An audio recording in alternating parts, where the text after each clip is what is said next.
Good morning, everybody out there in Facebook land, TikTok world, YouTube, everywhere this clip is going to be placed on all of my social medias. Welcome to the show. This is 412 Productions. I am your Monty. I am your Monty. I am your host, Monty Anderson, here at 412 Productions. Welcome to the live show. Hopefully, you all are doing great. Hopefully, you all are doing good. And this is, of course, Friday the 13th. All about horror. All about Jason Voorhees. All about anything horror related. Because it is Friday the 13th. I don't know how many Friday the 13th are happening in this year. But this is the first one, I believe, that has happened this year. And it's all cool. It's all fine and dandy. It is what it is. And horror is great. And it is life. I said I was going to have some things ready and brought down and stuff like that, but I did not. But welcome to the horror show for Friday the 13th of June 13th, 2025. I believe, like I said, I think this is the first Friday the 13th of the year. I could be wrong. We might have had another one already, but um, that means if you remember the old horror show, the horror comedy show, Saturday the 14th, that came out, I think it was in the late 80s, early 90s, something like that. Funny, funny show. If you find it, go find it and watch it. It's watch anything horror related today, especially Friday the 13th, and then go find Saturday the 14th and watch that on Saturday the 14th. Um, it's just some funny stuff. All right, big stuff happening, like right here. My shirt that I painted came in. My orders have started coming in. Belongs to somebody else already, but you can order yours right now if you want some. That's just one of the shirts that I'm getting in place to order. The rest of the shirts are my Naughty Nun series, or my Bad Habits. They're not Naughty Nuns, but Bad Habits. So this is one of the shirts you can order. This is one of the next orders getting placed. So be sure to grab one of these. Hit me up if you want the price plus shipping. Chester Bennington, one of the next ones up. I'm already getting orders in for this one. American Horror, my Frankenstein and Bride of Frankenstein, done to the American Gothic 1930s painting. Go look it up if you don't know what I'm talking about. But this is the next three orders of product for Anderson. See, I'm all jacked up today for 412 Productions because I've been wearing my AGK shirt to work out in, and I do work out, but I do a lot of different things working out in the yard. So this is my new product tee, my maniacal Joker that I painted. I do still own the painting to this one, which I'm kind of surprised. But you can get these shirts now. Now, this one belongs to someone who should be on the show, which I haven't seen just yet show up on the show yet. Mr. Roy Joe, Twinkle Toes, Sparkle Butt, Bradley Twilight Jr. This is his shirt, and it's going to look awesome. The girlfriend's got one too. So there you go. This initial order that came through, I think I ended up with 6 orders on it, and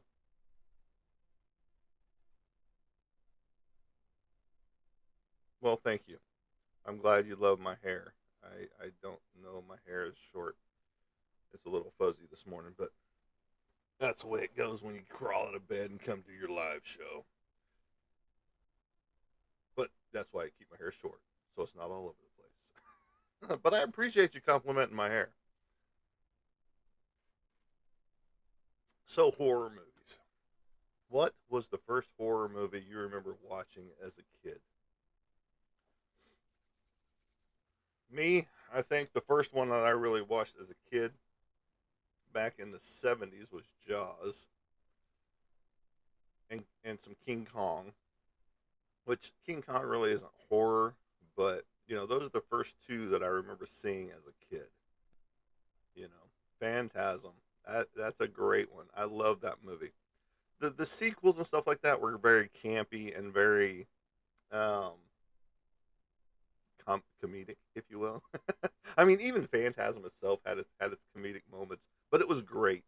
Um, that little silver ball flying through with the blades and then the drill in the middle, sucking the soul out of the people. No, it was cool, um, and it was done in such a way that you had to keep watching. You couldn't turn away. You couldn't run out of the room or anything like that. It didn't scare me, whenever I watched it. And I haven't found a horror movie that's going to scare me yet. You know, and there's been a ton of gruesome horror movies out there, including some that are based on true life stories. You know, and it's just like the things I've seen, the things I've done, as far as being in the military and things like that. A lot of stuff just doesn't scare me as far as horror movies go. You'll get a jump scare, you'll get that little startle, because all of a sudden there it is, and things like that. But it's not it's not like, oh my god, I just had a heart attack. Well, I have had two heart attacks, but not because of a horror movie. Okay, and it's just like Art the Clown here. They've got good horror movies out there. He's for sale too, by the way. They do have great horror movies out there, and there's some that are just so bloody and disgusting and just twisted that you have to watch, you know. And I've been watching horror movies my entire life. I've got a collection of horror movies, and anytime I can find one, no matter if it's a B-rated movie on like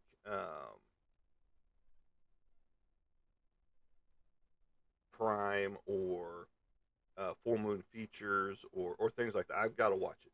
You know, and some of them I'm super disappointed in, 100%. And others I'm just like, well, that's pretty cool. Why didn't I ever think of something like that? You know, and then that implements into my artwork as it comes. You know, let's see if it's in this one or not. Yeah, this is the horror book right here. Bum, bum, bum. You start out with Ash right there. This was a preliminary card I did for Tops. They were going to do an Ash versus the Evil Dead card set.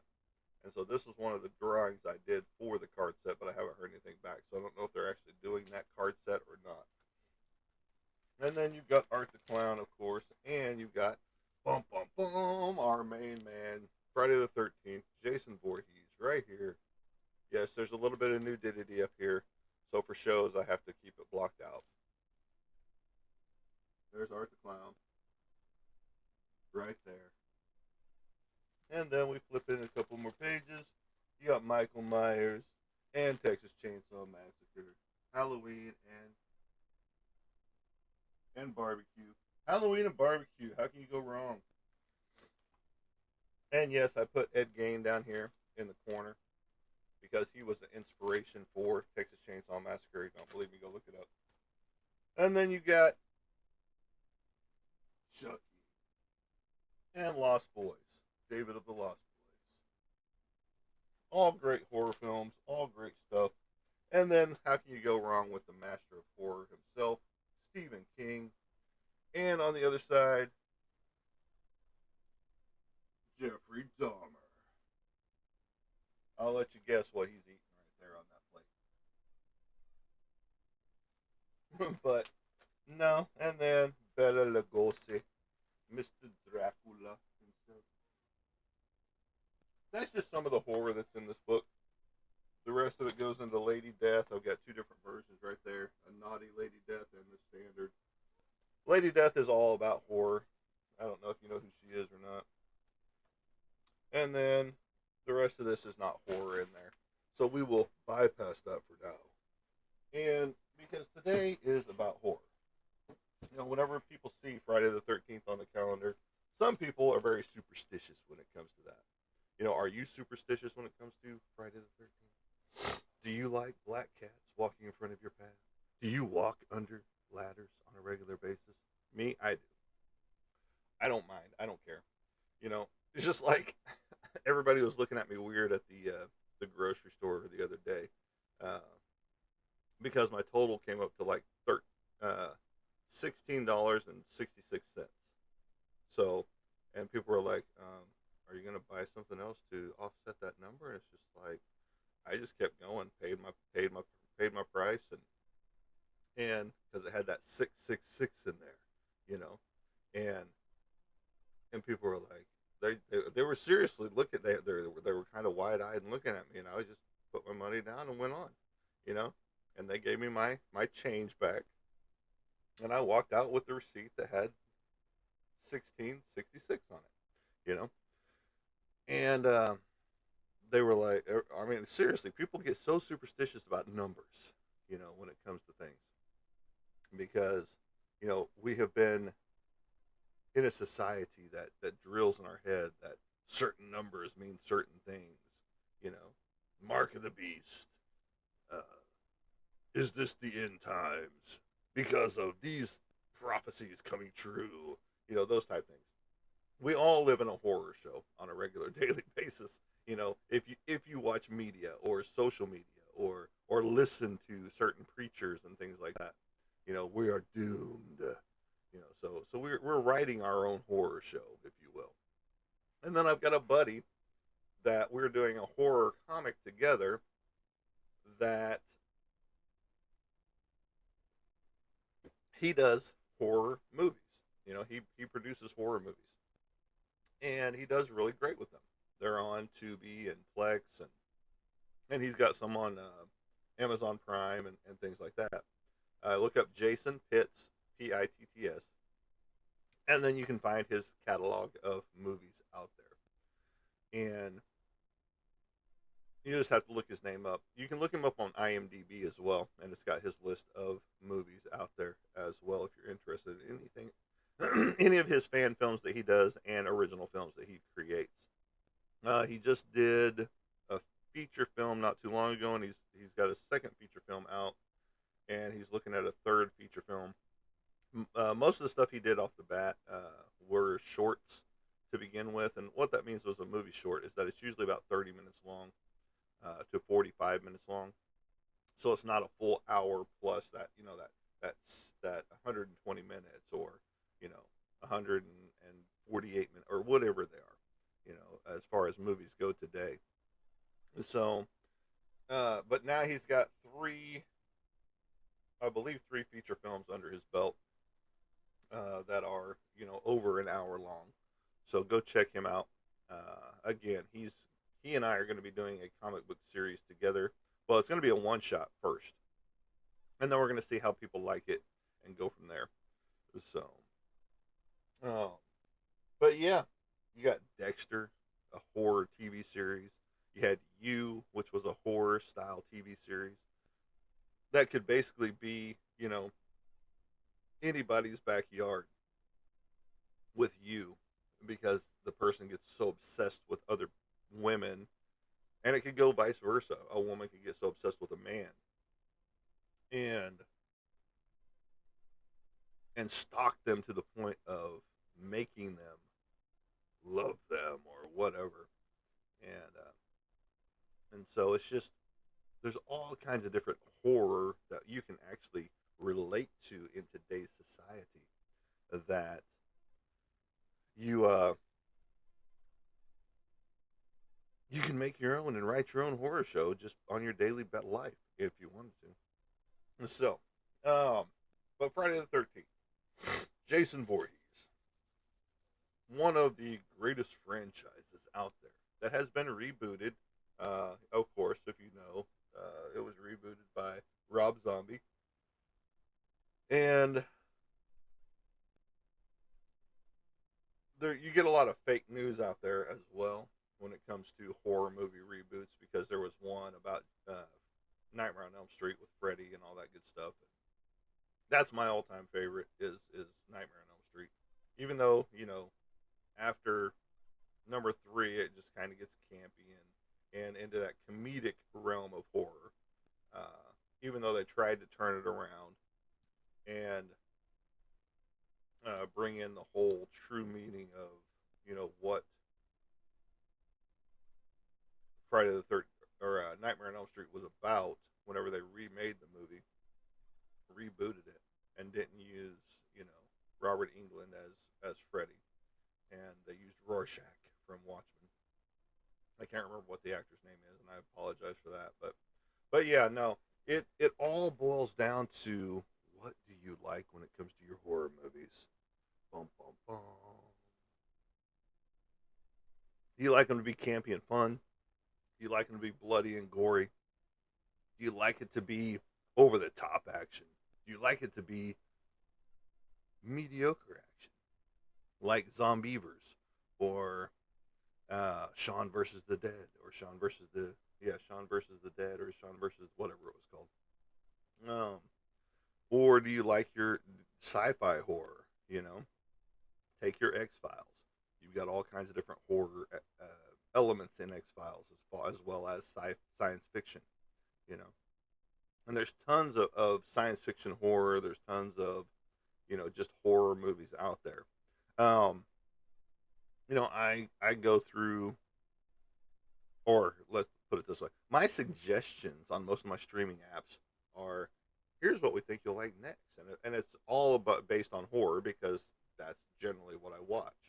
I'll throw in a horror movie that I know back and forth and 100%, um, without having to even turn around and watch it while I'm doing my artwork.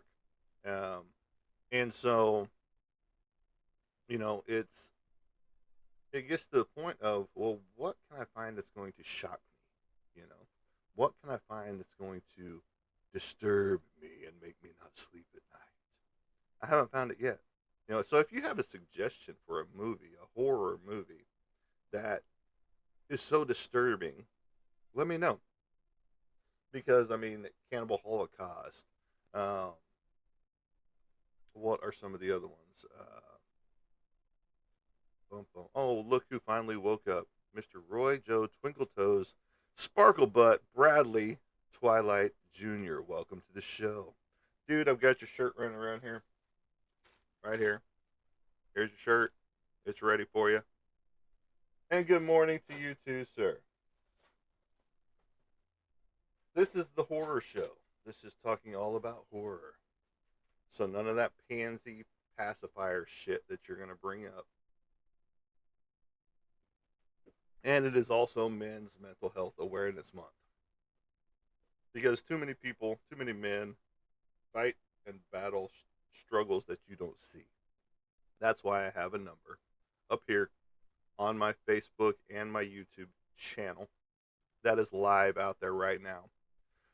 And we'll get that out there. And boom, boom, boom. Oh, no, I need this one. Come back here. Come back here, you jerk. Oh, would you stop being a little dickhead? So, yeah, no. That is the worst horror movie show series out there, is that piece of junk they called whatever it was. I can't even describe in words what it actually is, because it is definitely not horror. It is comedy gold at its best. Um, and I believe the writer was Mormon, or is Mormon, uh, which I'm surprised that they actually let her keep her Mormon status after those movies. Uh, but yes, no, the best horror shows are the ones with the bloods, guts, and all that good stuff.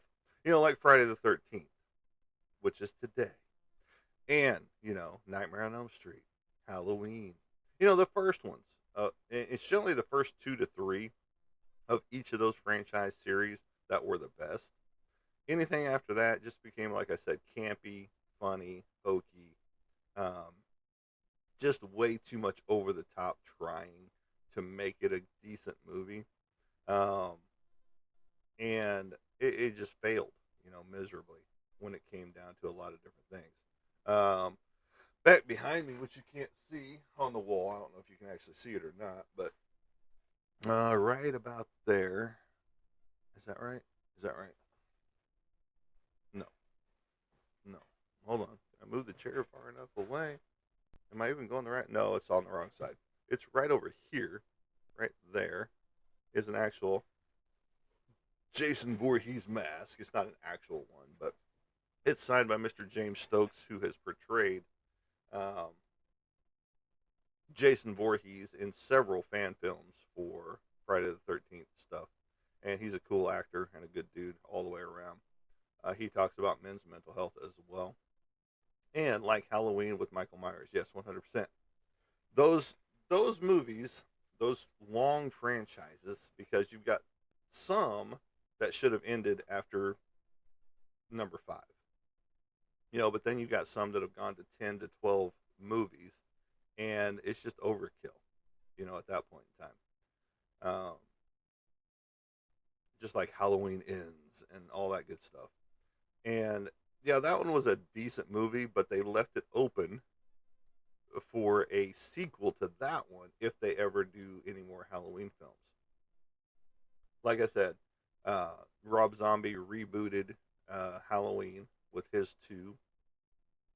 He redid another one. What was his other one? Now, see, Rob Zombie's movies are original when it comes to House of a Thousand Corpses, Devil's Rejects, those type movies. And, a lot of blood, of course, a lot of cursing, a lot of cussing, a lot of nudity.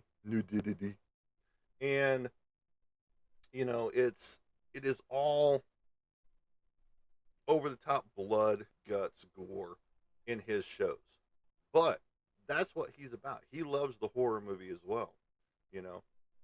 And so he creates a whole world.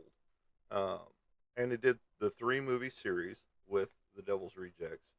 And, you know, um, of course, his wife, Sherry, was in there. And, Sid Haig, I don't have it in here right now, but his character, Captain Spaulding, from those movies, is in the other room from a 3D print that I did. And so, the creating a whole world the way he did, um, is just, phenomenal. I mean, he does some great films.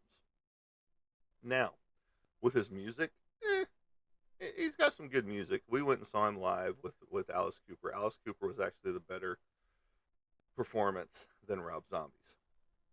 And Alice Cooper, master of horror, with his stuff. Yes, he has since become a Christian and all that good stuff, but he still performs, the way he used to, with his makeup and all of his dark gothy stuff and things of that nature. So, um, but your horror movies of today just aren't original anymore. Um, you are finally getting some that are trying to become the original side, but you can tell it's a take off of this movie or Cabin in the Woods or you know 13 Ghost or things of that nature, and even elements of Friday the 13th or Nightmare on Elm Street or Halloween or Texas Chainsaw Massacre, all sorts of different things. People cannot come up with an original idea anymore. And that's why you're getting so many reboots of horror movies out there. And it's just crazy to me that we cannot as a society come up with something original to present to the masses that want those horror movies, you know? It's just like, why do we have to rehash so many different things? Um, Back in the 70s and 80s, so many original horror movies were made. Yeah, they weren't the greatest, and you can find them on Prime or um, Tubi, or there's direct horror streaming shows, and that's all that's on there. It's nothing but horror movies, 24/7. And I can't remember what they are right now. Scream something or other. And and so go start watching some of those from back in the day. Um, yeah, they were the as far as the acting goes and um, things of that nature. It's a little more campy than what we have today, and but it was original. You know, it was something original. Sorry, I got a tickle on my nose. It was original movies back in the day, and nobody was like, "Well, I have to make a movie like this one," and so you had movie after movie that was original. Yeah, it might have vampires and werewolves and things like that in it, but it was still original thought. Nowadays, even books you read, like there was one that there's a guy that does scare mail. It's supposed to be the scariest thing that you get in the mail on a regular monthly basis. You know, David something or other. I subscribed to it for the girlfriend because we thought it would be cool. We thought it would be, scary. We thought it would be because everybody was raving about how scared they were whenever they got their mail.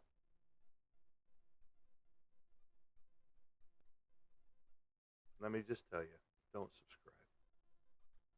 If his books are any indication of the scare mail shit, I don't see how he's making any money. Other than scamming us out of our $11 and whatever cents it was per month to get the subscription because it's definitely not worth it. There's nothing scary about it other than getting a paper cut whenever you're going to open up this envelope that comes in. That's about as scary as it gets. Am I going to bleed today from the opening of this package? Because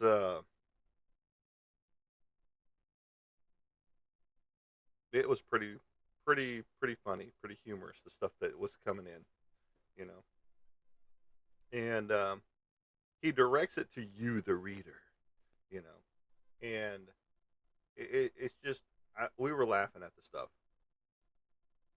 And so, we were just laughing at the items that would come in. I did it for about 3 months, and then it was just like, no, I'm done with this. This is stupid. I canceled subscription because it didn't get any better. It honestly did not get any better, you know. And now they're on Scare Mail too, and things like that. And no, Roy, I'm not going to read that statement, so you can just keep on with your banter, your gloating that you will. And yes, that is who I am. You got me. How did you guess? That's a horror show in and of itself. My persona, Danny Bonaducci. Because that's who I am. And that's why I've got the few followers that I have. Because I couldn't make it as a Partridge Family. And, my singing has gone awry. So I just drink now to kill the pain and bring on the tears from the horror of the show. Guys, get some new original material, please.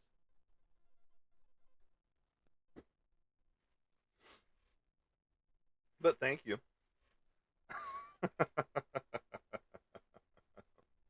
But I appreciate it. No, I mean seriously, I've been called back Danny Bonaducci for so many years now. It's not even funny. I mean, I would like to have his money that he gets coming in on a regular basis, but I don't. You know. And then there's back in the day an old tennis player and Agassi, Andrew Agassi, I believe is his name. And then there's also this uh,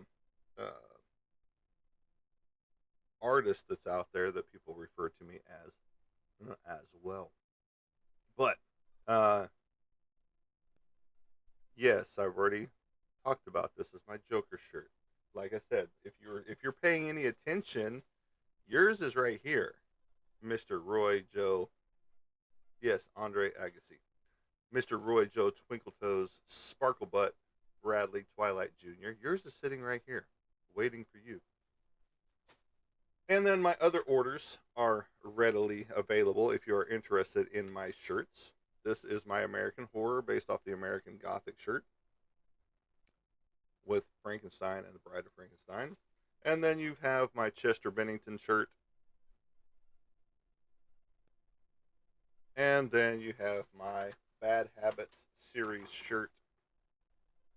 I'm going to be sporting one of these soon. I'm going to be ordering this one pretty soon. And then, of course, this is my Joker shirt, which is readily available. It has my logo in it right down here. And it is ready to go. I am getting orders in on this one on a regular basis. I've already got 2 more orders ready to go. One's already ordered and heading out. And it's waiting for fulfillment as I look back at the screen. And yes, it is sweet. I love it. So it goes well with the horror theme today. I was actually going to wear my Friday the 13th stuff today. But once this came in, it was just like, fuck that. I'm wearing this. You know? And I'll probably end up wearing this every show from now on and talk about it. You know, yes, I keep rubbing my chest. So that's how exciting of a shirt it is. It's very soft. It's very soft and supple, you know? And now, longevity on shirts. And here's something that a lot of people don't understand. When you wash your shirts, do not make the horror mistake of throwing it in the dryer after you wash it. Wash it on a light cycle, and then hang it up to dry. Get your little hanger, put it on it, hang it somewhere where it's going to dry. Do not dry these shirts. And that's any graphic shirt, really. If you want it to last for a very long time, do not dry your graphic t-shirts. Wash them on a light cycle, hang them up to dry, and they will last a lot longer. I've got some shirts that are probably older than some of the viewers on here right now. You know, just because that's the practice I've had for a while, and it includes some horror shirts that I've got. You know, and it includes just some other shirts that I've got, and most of my shirts I don't even dry. You know, unless they're my work shirts. And good morning, Mr. Taticus. Welcome to the show. If I would have known you were up this early, I would have tagged you in the show too. But I was just talking about the shirts.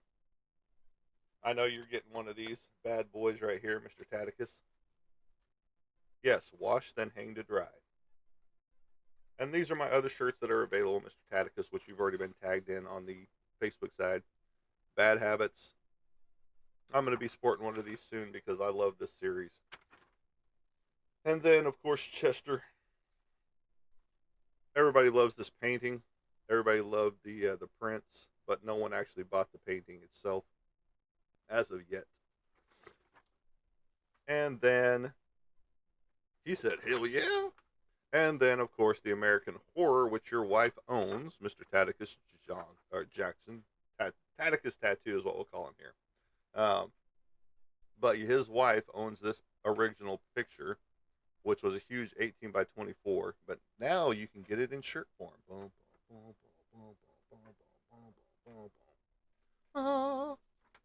There you go. And then, of course, he's ordered one of these shirts already.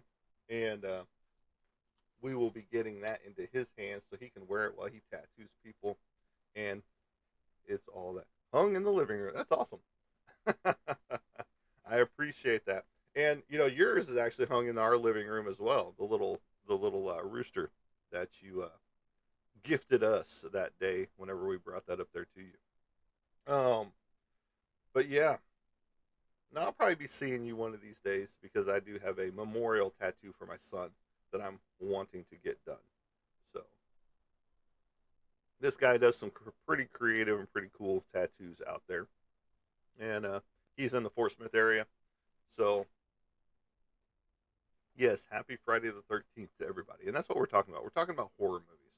What horror movie kept you up as a kid? The closest I can think of, since it was back in the 70s, was Jaws. You know, that's the one that probably freaked me out the most. I wouldn't say scared me the most, just freaked me out, as a kid, because what year did that movie come out? What year did Jaws come out? What year did Jaws come out? Let's find out. I think it's 1976 or something like that. I would have been 5 years old, so it definitely would have freaked me out as a kid. Um,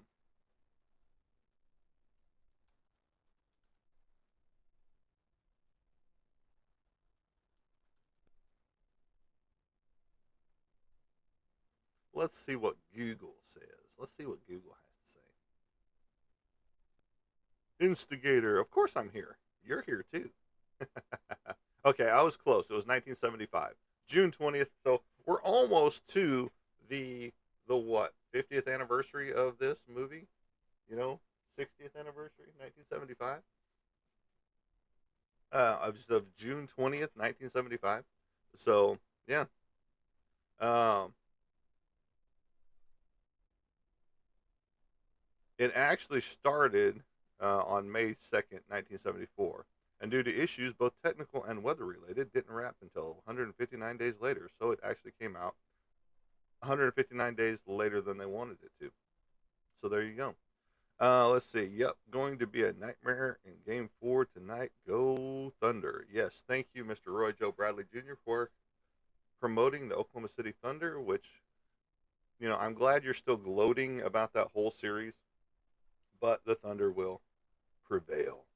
So there you go. All right, so that was probably the first movie. So I was 4 years old when I actually saw that movie in 1975, and so yeah, it would have freaked me out as a kid. And I don't quite remember it as a kid. I remember watching it later on, like in probably 77, 78, and things like that. When I'm a little bit older, um, but that one was probably the one that freaked me out the most as a kid. Now, back in the 70s and 80s, tons of horror movies were coming out left and right. Science fiction horror, straight horror. Of course, you had all of your Dracula, Mummy, Werewolf, Frankenstein. All the classics back in the day from the 30s, 40s, and 50s. You know, and then mainstream started taking them over in 60s and 70s as far as horror movies went. And so you were getting tons of horror back in those days, and which was awesome for us horror fanatics out there, because you know you couldn't get enough. And they were, like I was talking about earlier, they were original thoughts in people's heads, you know. And yeah, a lot of them were based off of books and things like that, but it was still original. Today's horror movies just don't have that original feel to them anymore. Yeah, they throw in an extra splatter of blood all over the place. Yeah, they throw in a little bit more guts on the floor. Take the Saw series, you know, take take Terrifier series, you know, and if you haven't seen, all the Terrifiers, don't even talk, and I'm talking about going back to um, the circle of whatever it's called, the originals that didn't even have this guy in it, this Art the Clown, Thoroughgood or whatever his name is. I'm sorry, I can't remember what his name is. He wasn't the original Art the Clown. You know, Sinister is probably my favorite. Sinister is a good one. Sinister is good. It's very creepy, very campy. It's, I can't say campy. Um, I mean, it's just like the Conjuring series. Those are decent, but can I say that they're scary? Eh, eh, I don't even know where to put this. I want you guys to see it, but and then I was talking about the Saw series, and that's what I was getting ready to pull out Billy the Puppet here. I want to play a game. Lately, Taticus, you have been tattooing people left and right. But this is, my saw piece on an actual saw blade with Billy the Puppet. You know, and so again, I've got a actual clock made out of one of these too, sitting back in the back of the room. And so, you know, there are some decent original movies out there as far as this generation goes. Circle of Nine, yeah, that's it. Yeah, Circle, yeah, something about the Circle in the Nine realm. I don't know, but yeah, if you haven't watched all of those from when it started to where it is at Terrifier 3, with Terrifier 4 right around the corner, if you will, um, they're very they're very dark, which is good for a horror movie. And um, the bus station, yeah, and um, the there's some originality there, you know. Whereas most of your horror movies, apart from say Saw or Terrifier, uh,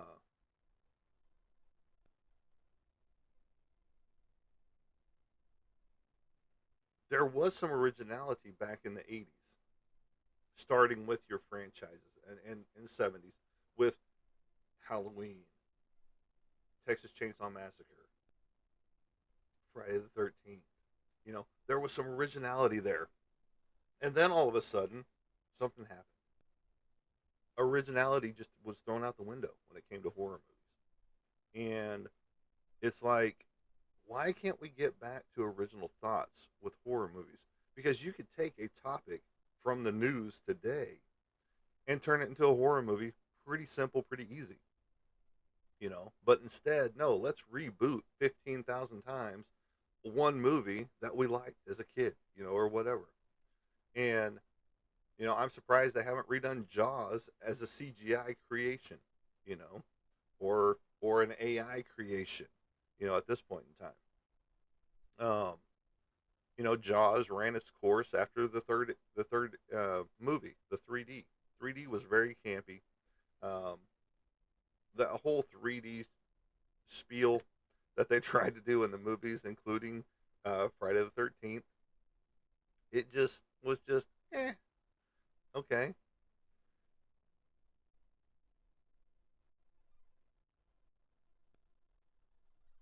Okay, so like you said, and I'll just use the real word shit. Halloween 3 is a good example of original thought, but they go back on the idea in Halloween 4. Exactly.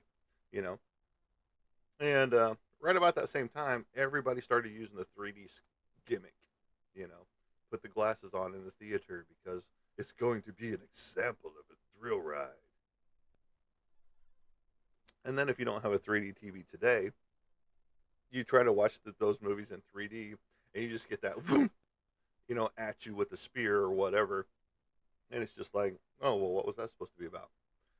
Whereas at the theater, you were like, holy shit, you know, as that spear is coming through the window or whatever, machete. But yeah, no, there's pretty close to the Laserdisc era. Um, but yeah, no, 3D was the whole rage back in the 80s. Um, was it the 80s or early 90s? Because when did Jaws 3D come out? I think that was late 80s. Um, and I can actually just pop it right here because I'm right here. So it was 75 for the first one, and 1983 when Jaws 3D came out. So it was the 80s when the 3D craze was hitting, and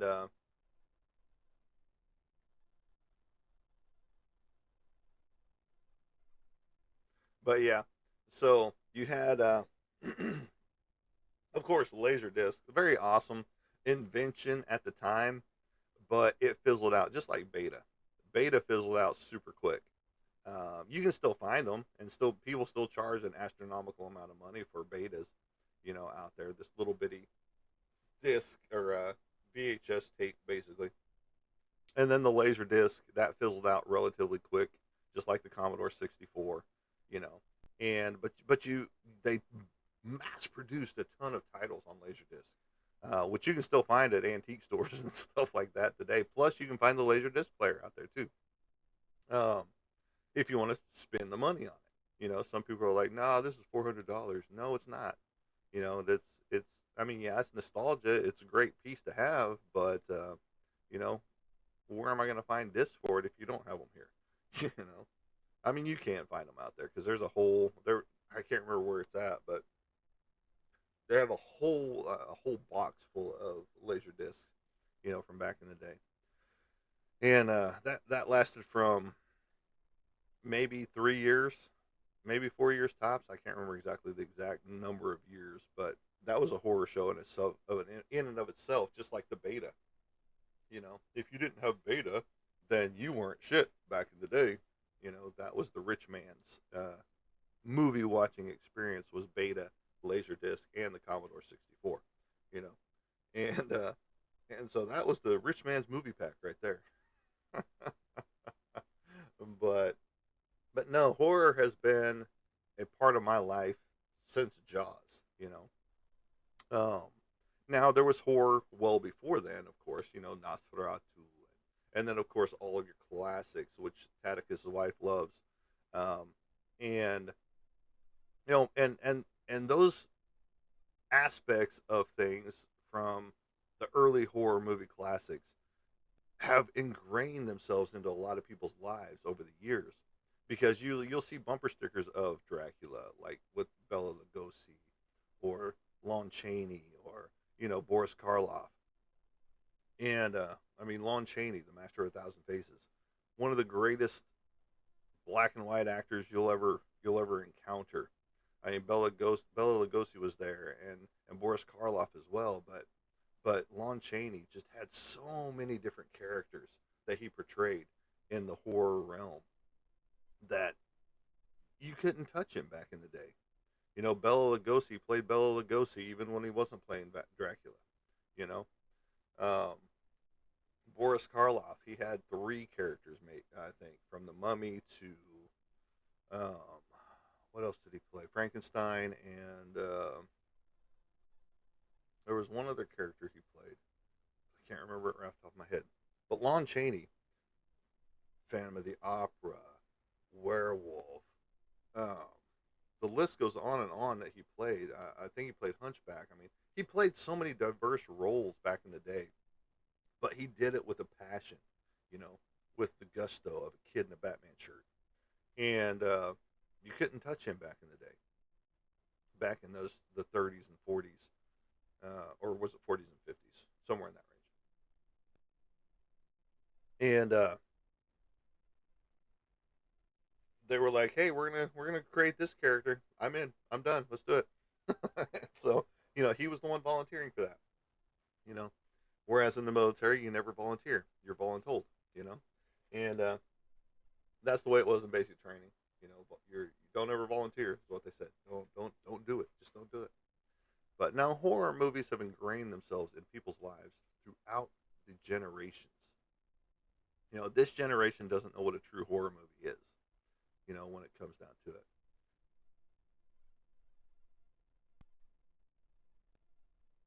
Oh, 100%.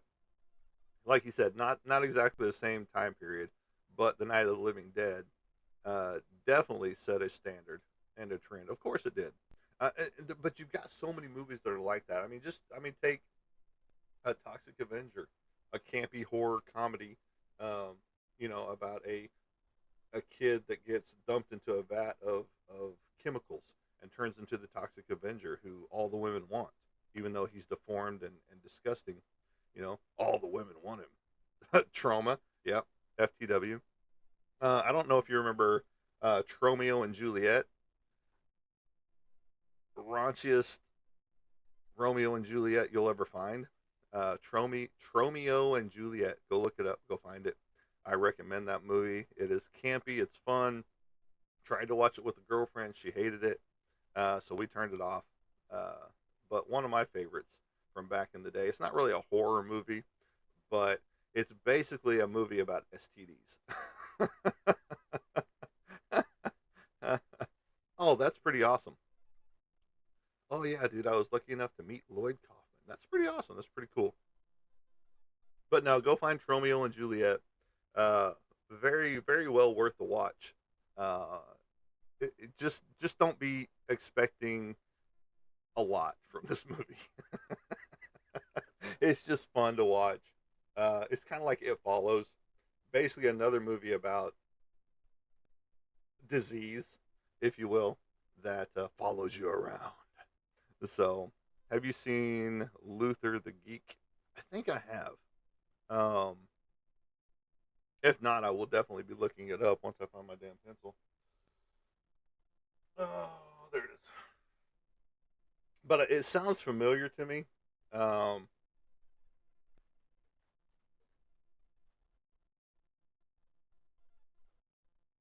what year did that come out? Do you remember? Excuse me.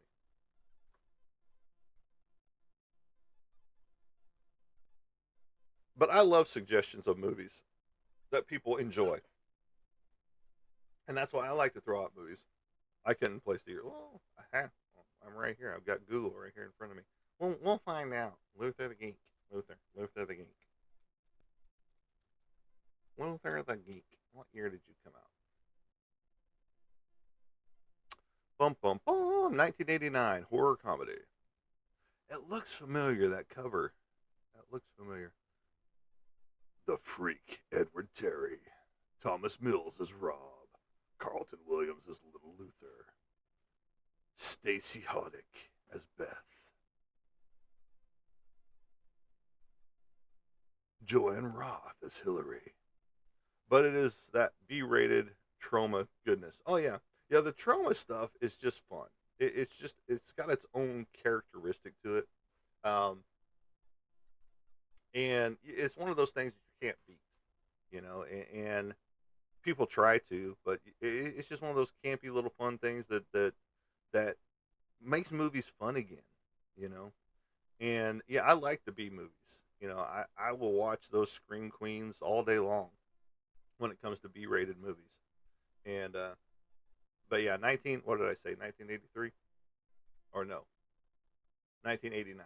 So almost 1990. So that's a very old movie. Is that movie older than you are, Taticus?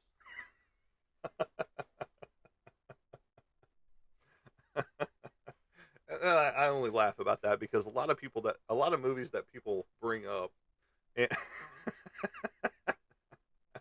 bring up are like that's older than they were. Like sometimes it's even 20 to 30 years before they were even born. Have you ever seen this movie, dude? You forget how old I am. You know, I mean, I'm talking about Jaws, and I was 4 years old. 1975. You do the math. So, um, yeah, no, it's funny. And a lot of people with the music T-shirts. Well, what's name one of their favorite songs? Well, I just like the shirt. It's like, gotcha. Okay. A lot of these kids today. I just like the shirt. Texas Chainsaw Massacre. Yes, one of the greatest films out there, based on true events, um, from Texas, of course. And like I was showing you in my book down here, my Texas Chainsaw Massacre, which I'm surprised is still in my possession, as well as any of my horror stuff that's still in my possession. I've sold a ton of prints of them, and then I'm going to be translating them into T-shirts as well, possibly. Not all of them, some of them.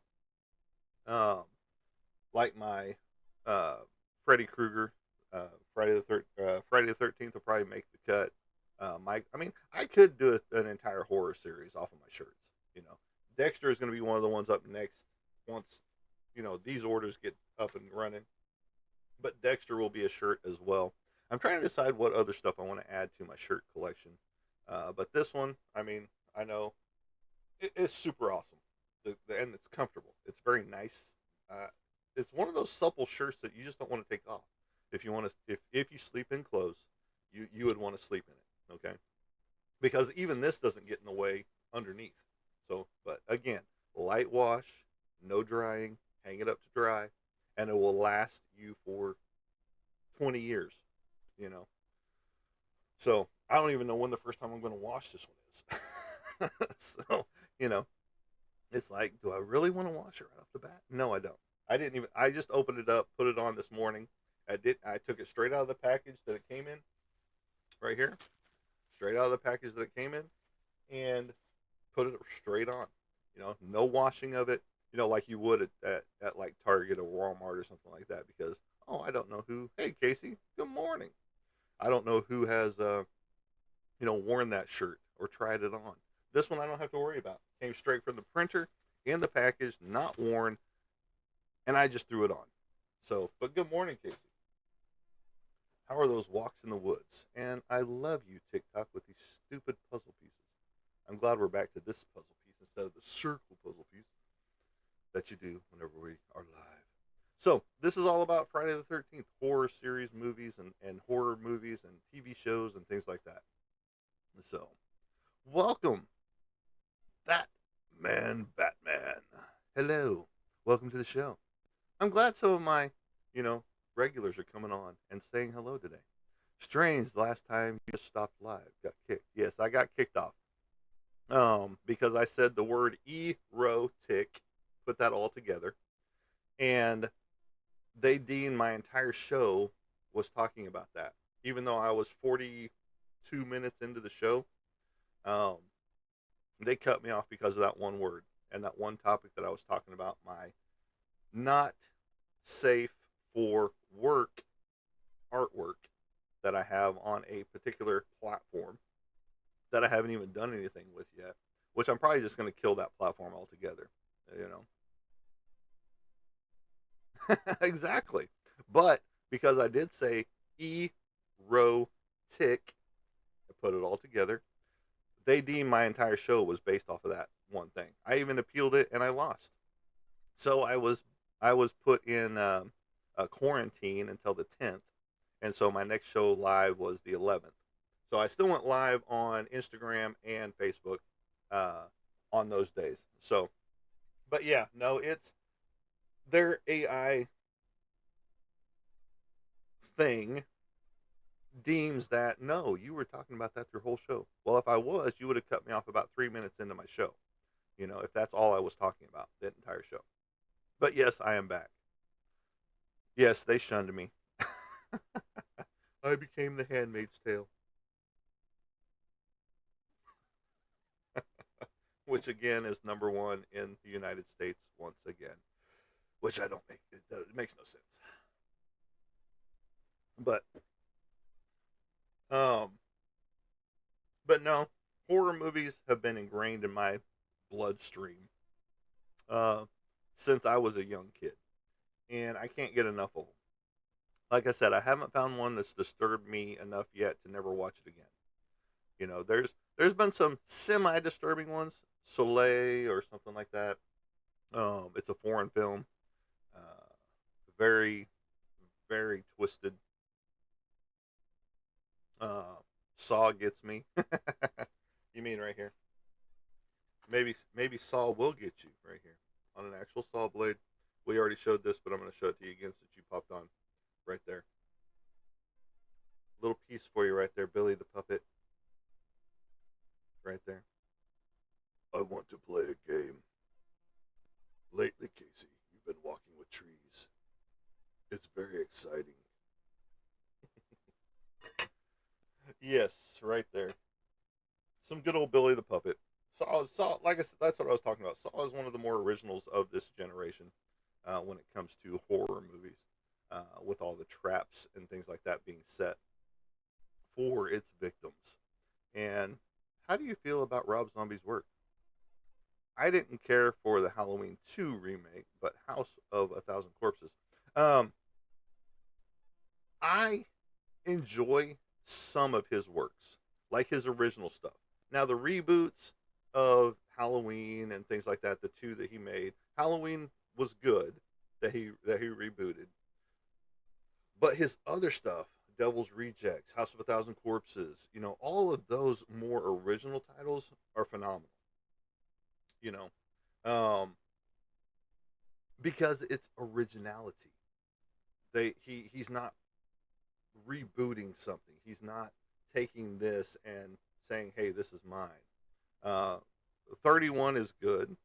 Lords of Salem is great.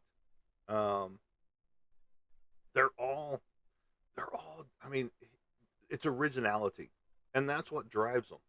You know, they are bloody. They are over the top. There is sex in it. There is, nudity in it. There is things of that nature.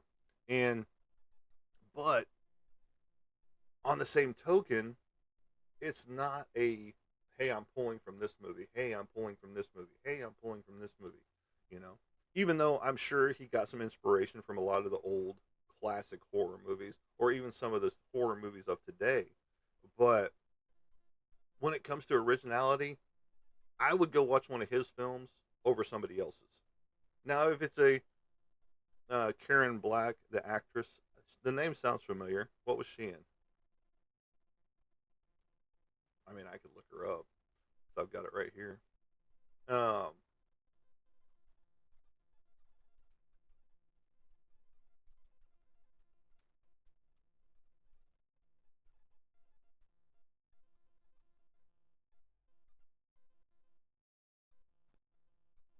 excuse me. Oh yes, that's a very very familiar face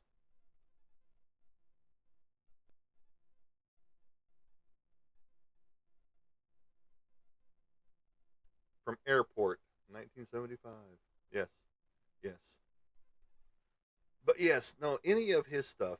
I saw her in a movie with a African voodoo doll movie that terrified me as a kid. I have to figure out what that one is. So I've seen a lot of her stuff. Easy Rider was a great one. Uh,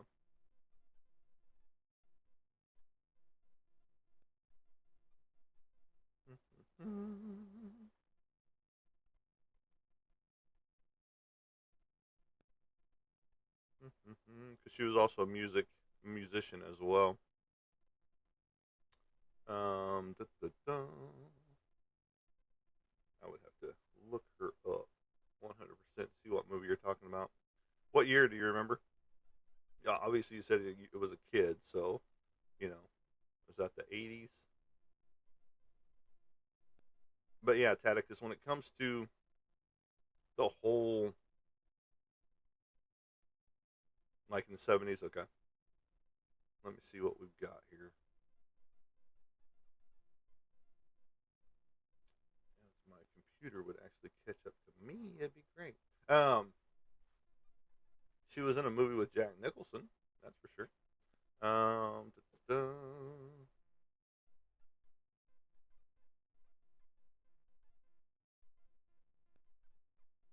Because she was in House of a Thousand Corpses as Mother Firefly. Um,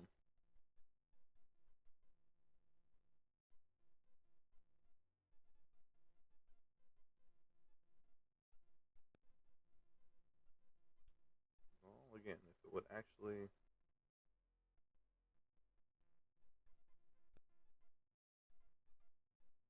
yeah, she passed away in 2000. Let's see, when did she pass away? 2013. Yes. I'm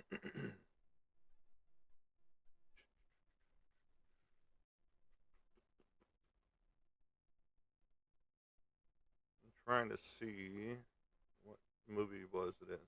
What was Stifler's mom? Wasn't she still? Well, yeah, yeah,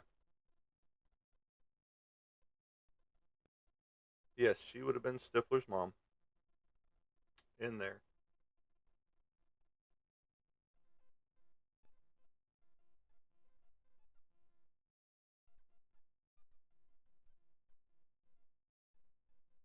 Mm-mm-mm. I'm trying. It's this thing is so stupid. I'm trying to because it doesn't show me all of her movie credits right there. Let me see what she does.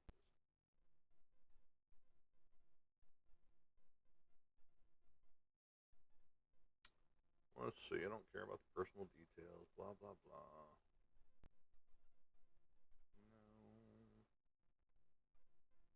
No. Oh, I get her and Jennifer Tilly mixed up. They can't. They are a little similar. Um,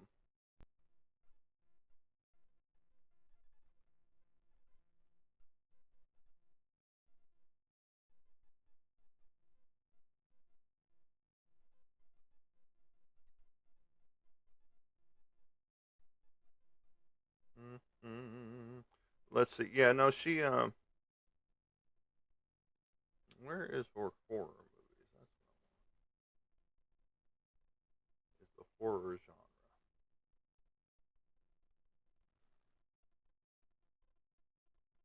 Let me see if that puts it out there.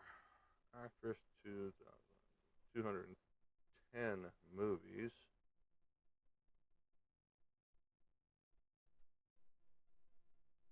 Let's see. It's being slow as Christmas up here. But anyway, no, she did pass away in 2013. She was a great actress. I don't remember what movie you're talking about as far as and I'm looking because they've got it up here as a writer actress. Here we go. Dun, dun, dun. You said the 70s.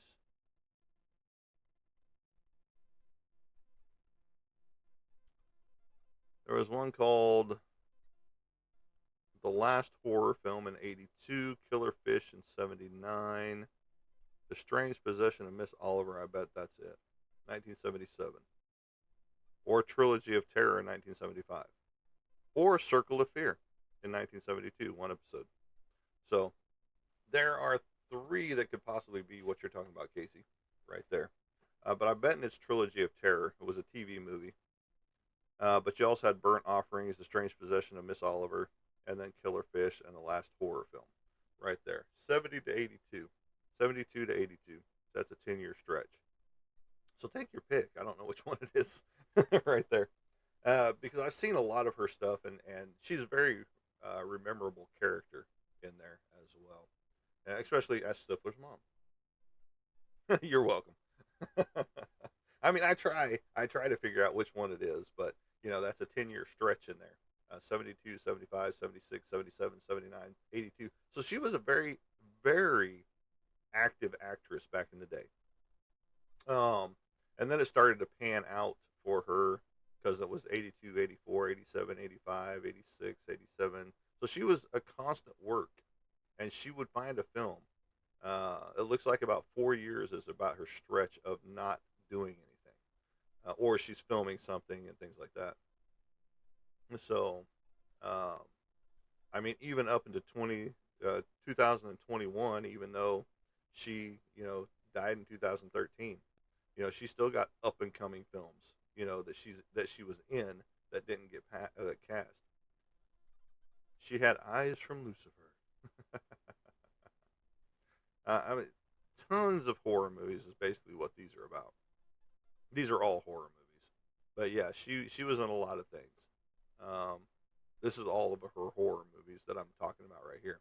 I don't have her dramas. I don't have her comedies and things like that. So all of these are just the horror movies that she worked in from 72 to 2001, even though she passed again in 2013. So, she does have up and coming films still, or that were coming out at the time. So, but The Great Gatsby, Nashville, Five Easy Pieces, 1970, so on and so forth. So, oh, but yeah, great actress, gone too soon, just like a lot of them. She was born in '39, so 2000 or 1939 to 2013, she had a good run. It's just like my grandfather. He died at 90, so he had a great life. Right there. So all right, so all about horror. Friday the 13th. Welcome to the show, everybody that is just joining us. Please like, share, and follow.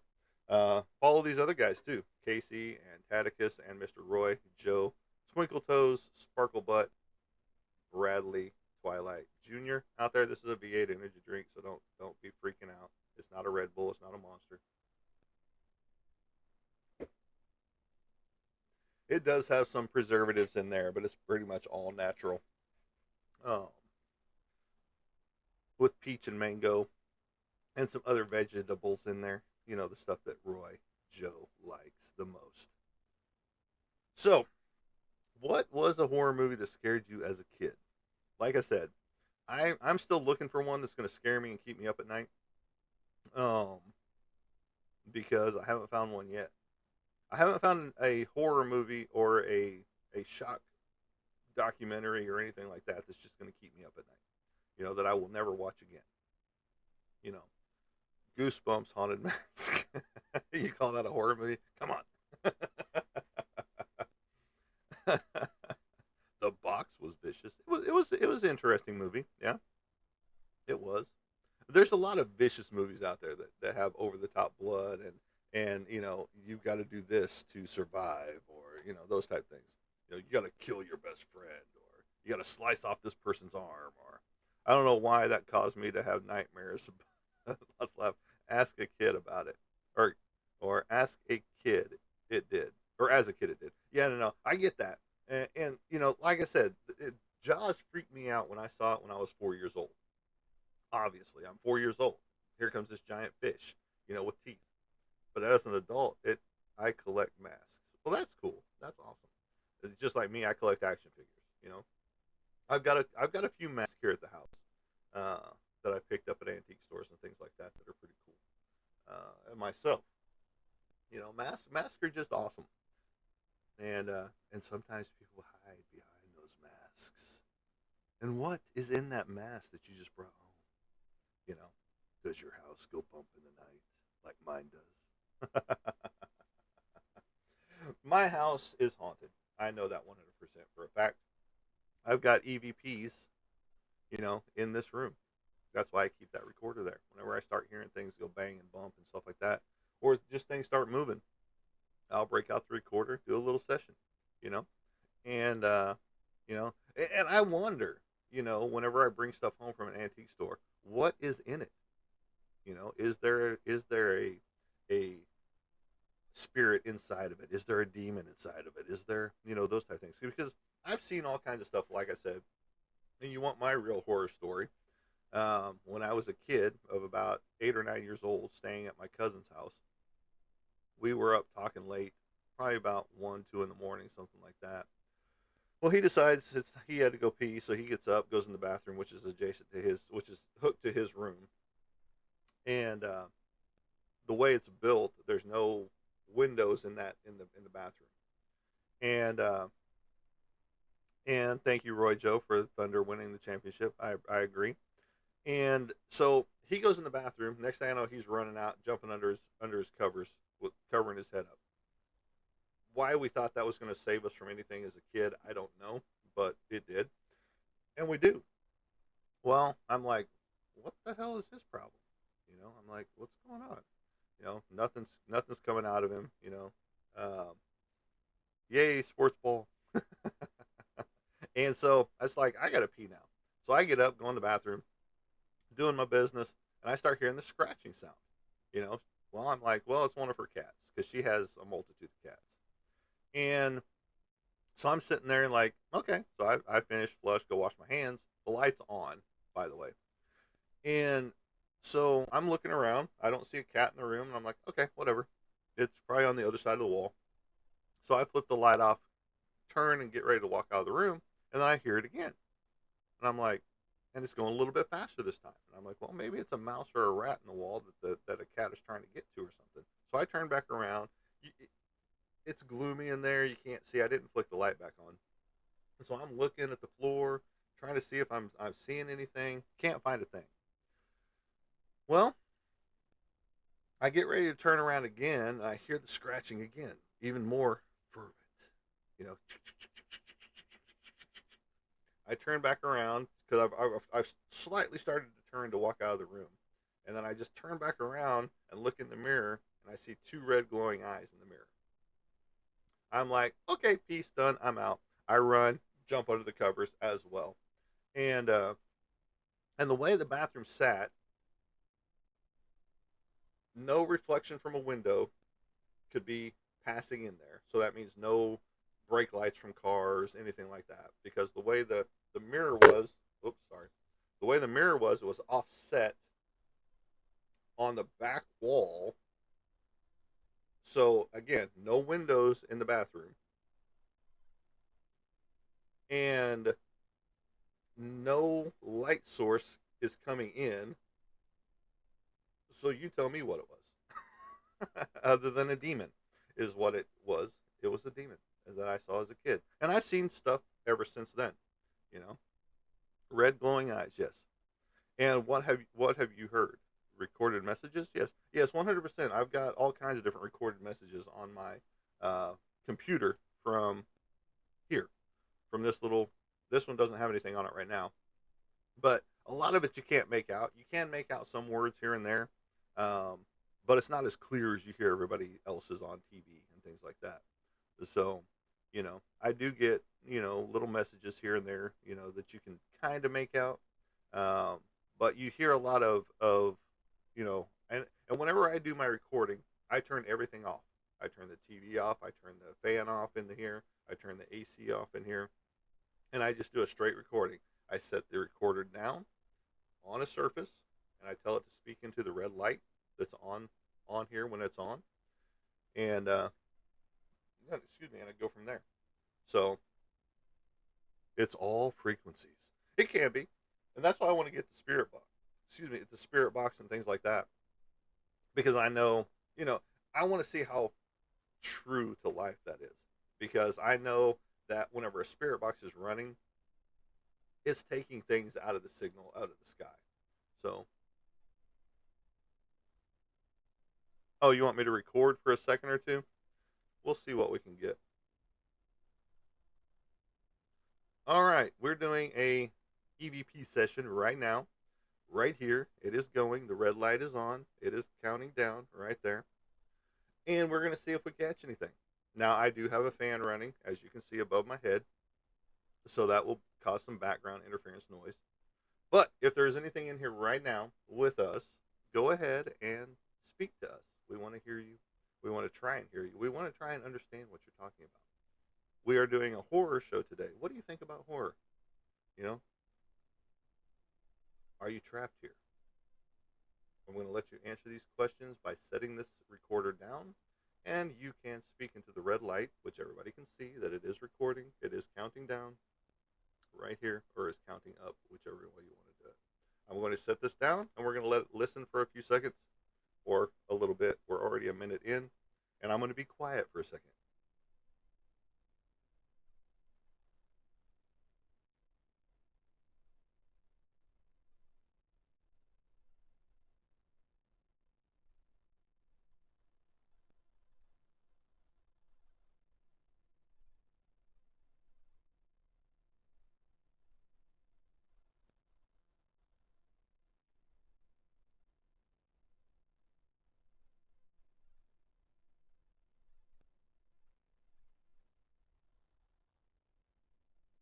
Okay, so we're at a minute and 34.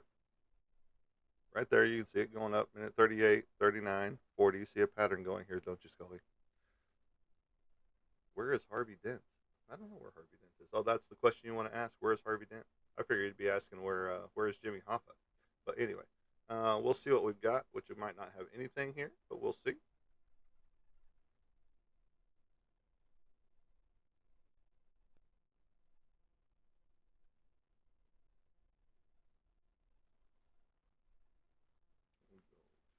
File.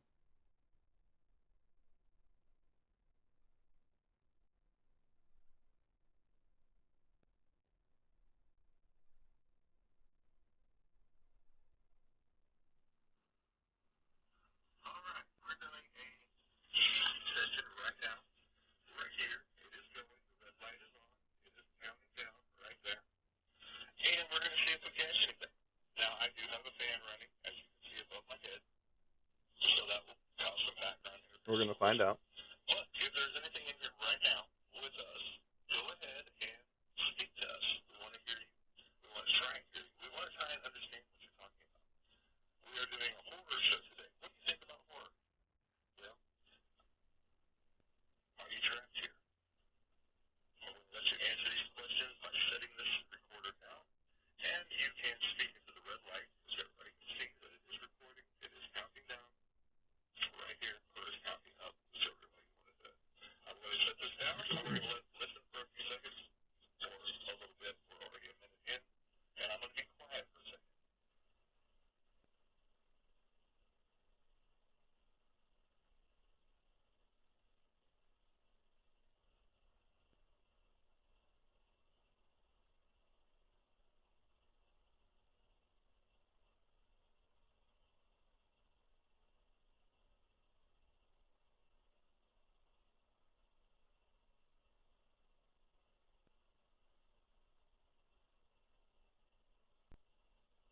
Okay, so nothing today on this one, as you can hear.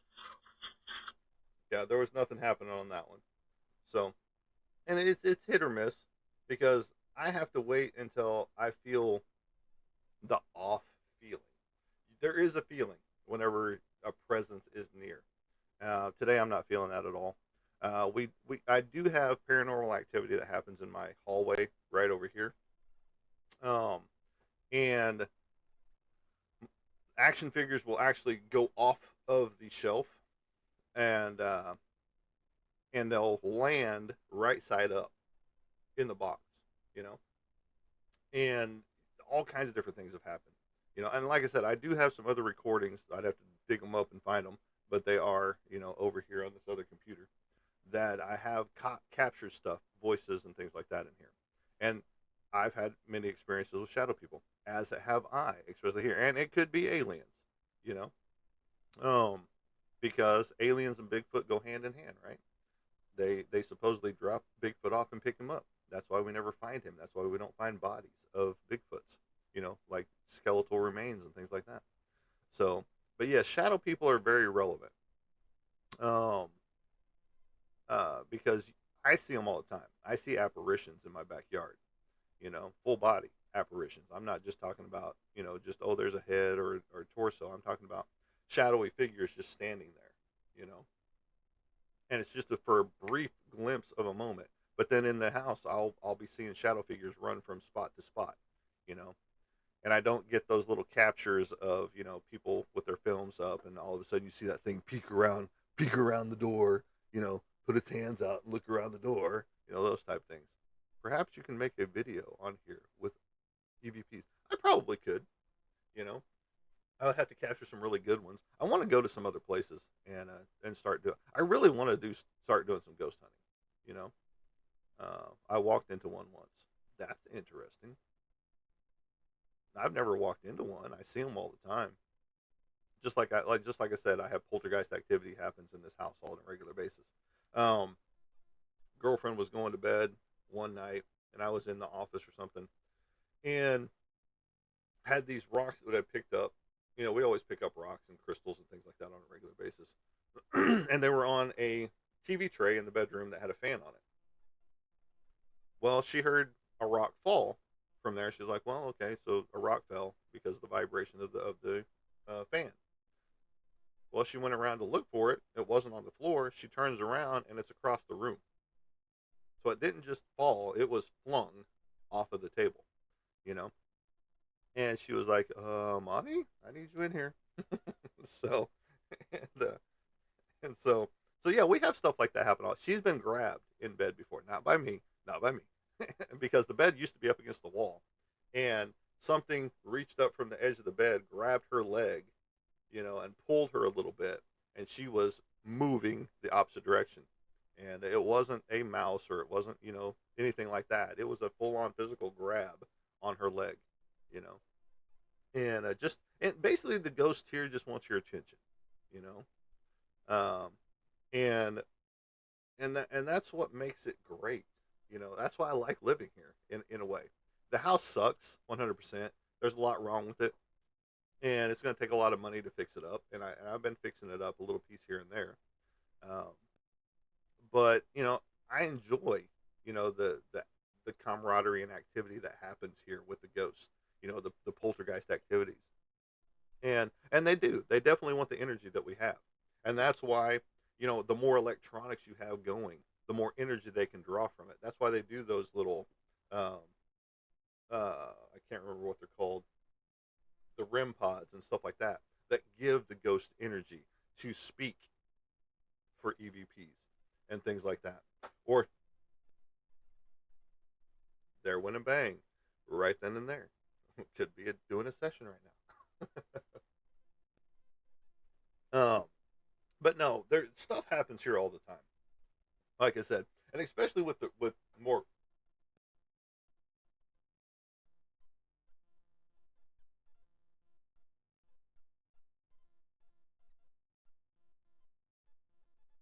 I'm just gonna flick this on, let you do your thing. I'll let you talk. I've heard two bangs now, And I bet Tesla had some stories about spirit. Oh, I'm sure he did. You know, and because he was using electricity like crazy. You know, just think about Benjamin Franklin. You know, think of the stories that they've got. But I am doing a recording right now because I've already heard two knocks here behind me, off to my right, towards the refrigerator. Now it could be a refrigerator knock. You know, I try to dispel and um, debunk, if you will, anything that happens to me whenever I am hearing things, because I do know I have critters in my attic.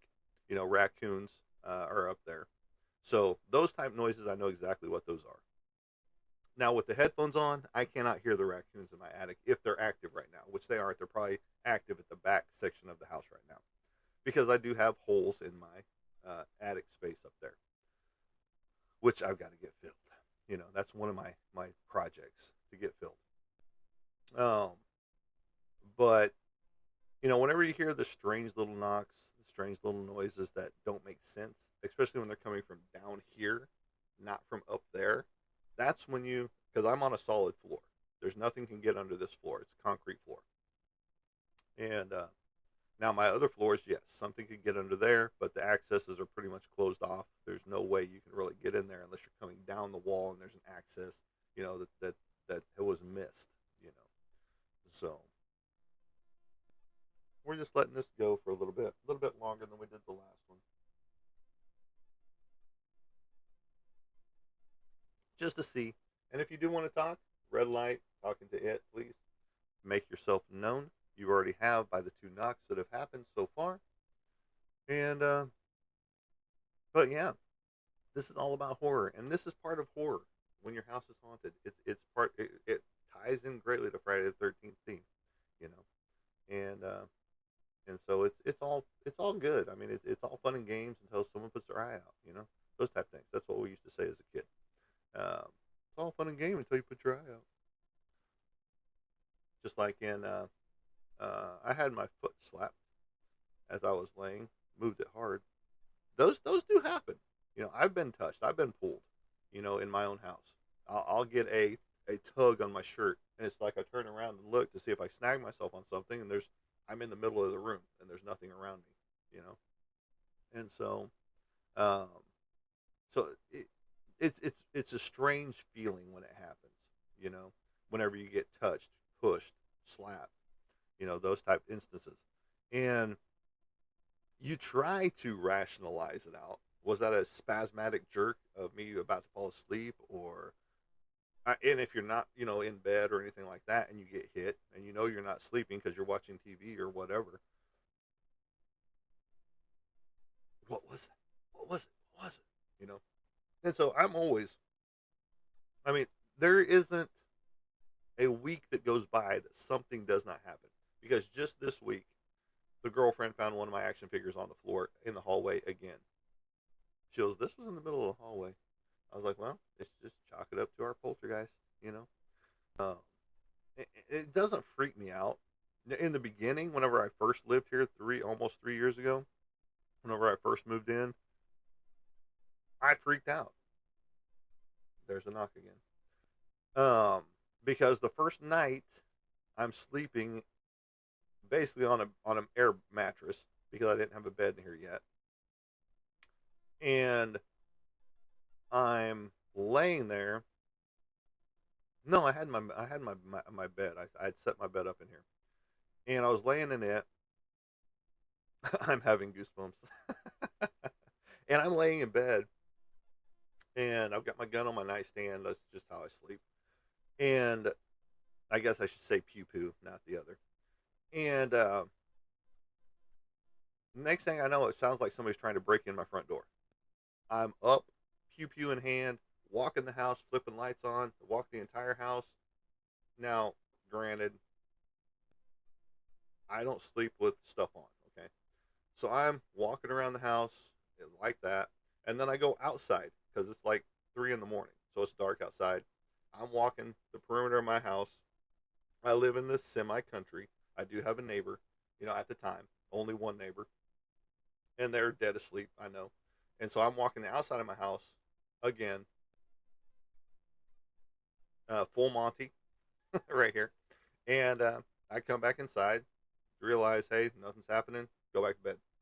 Very next night, the side door, which is right outside my office window right here, same thing. Sounds like somebody's trying to bust in it.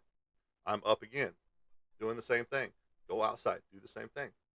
And it's just like, well, okay, so it's a poltergeist activity happening right now because nothing rational, even the vibration of the AC that was in the other room, doesn't cause that sound.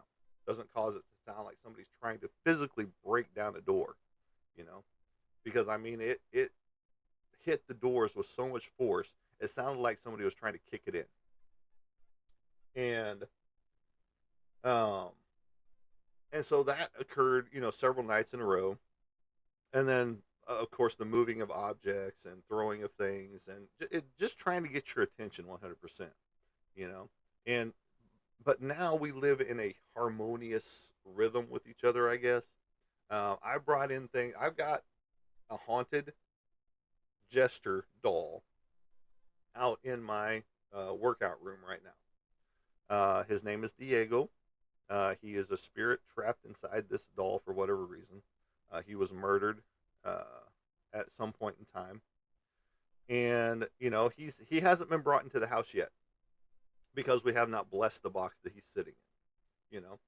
And to keep him contained because I don't want him to roam around, if you will.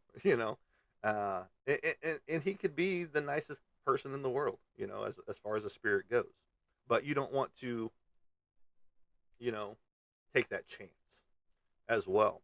Now, I have orbs that happen all the time. I was doing a live show and talking about the puzzle box from Hellraiser, another great series, Hellraiser. Boom, 100%.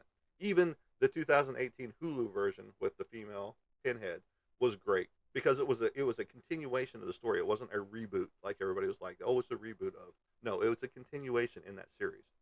Why would he want to be in that when he could move on? Exactly. I don't know. We bought it off a marketplace. The person that sold it said it was a demon, but then gave it a name. Well, a demon isn't going to give you its name. Okay.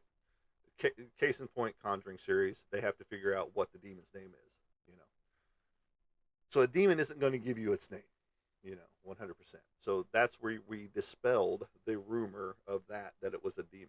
So it's just a spirit trapped inside of this jester doll. So, um, but I've got other artifacts in here, and once I move them in here, creepy clown dolls are not, yeah, creepy clown stuff is my thing. The creepier the better. Um, yes, the power in a name, yes, and so I collect the creepiest clown stuff I can find, 100%. The creepier the better. I don't like those cutesy little clown stuff. I don't like the whole little smile on the clown, those type things. The creepier the better for me. I've got all kinds of different clown stuff in my library, and I'm waiting one of these days for them to move. But I did notice that um, whenever I brought some of them in, the orbs amped up in there. But back to the Hellraiser box, the puzzle box that I was playing with on my live show one day. I had a hat on that said "Yum," I think it was. So it was a red and black hat.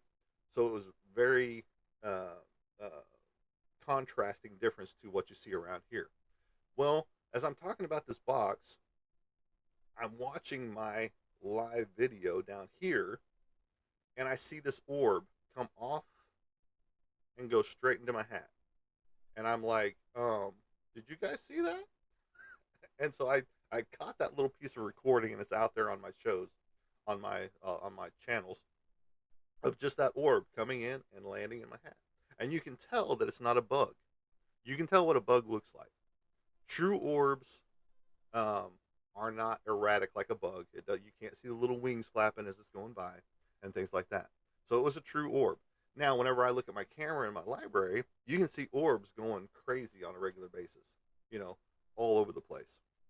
So, it's very interesting the things that you get to see in this house time to time. And I wish I could truly capture some of it because my camera in my hallway, yes, I have a camera in my hallway where activity happens, goes off on a regular basis. Now, part of that is what you see behind me over here. The TV, I don't shut it off all the time, so it's got the time bouncing around the screen. And sometimes that'll set it off, but not very often. I saw a sizzling ball of light. It was there a few seconds and burned out. Was this in the woods, or was this in your house, or where was this, Casey? Inquiring minds want to know. I haven't seen a sizzling ball yet, but I see tons of orbs on a regular basis. So, in the living room, in a living room. So it wasn't your living room? Because well, the reason I'm asking is because sometimes we have the spirits attached to us. You know, we don't always have